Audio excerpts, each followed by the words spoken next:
Shabbat Shalom, Parashat Bamidbar. Deux fois nous comptons dans notre parasha les tribus d'Israël. Première fois, les tribus l'une après l'autre. Et la deuxième fois, 4 groupes de 3, puisque les tribus elles étaient dispatchées selon les 4 est, ouest, sud et nord autour du Haron.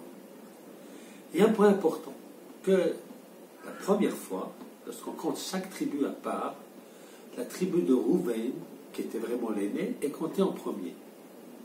Pour les deux Galim, lorsqu'on compte pour la deuxième fois, c'est la tribu de Yehuda avec les 2 tribus qui lui sont associées, Issachar et Zulun, qui sont comptées en premier.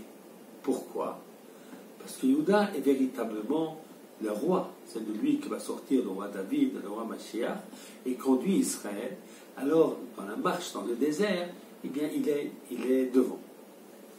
Et Rouven, finalement, la Torah précise, Rouven, Bechor Israël, le premier-né. Mais est-il vraiment le premier-né? Alors, c'est Yehuda qui est devenu le roi, c'est Lévi qui est devenu le prêtre, c'est Yosef qui a reçu de part. On croit, est-ce qu'il est le pror qui mérite d'être le premier lorsqu'on compte les tribus l'une après l'autre? La raison est simple. Parce que Rouven, Patar Batsalatrila, c'est le premier qui a sauvé quelqu'un. Il a sauvé son frère Yosef lorsqu'on voulait le tuer. Alors Rouven représente le Chesed. C'est aussi lui qui va être à la tête des armées d'Israël pendant la conquête d'Israël par Yahushua. Il fait partie des Chaloutsim.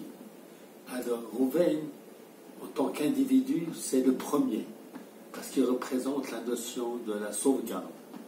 Lorsqu'on est dans la notion de direction du peuple, c'est Yehuda qui est à l'avant. Shabbat Shalom à tous.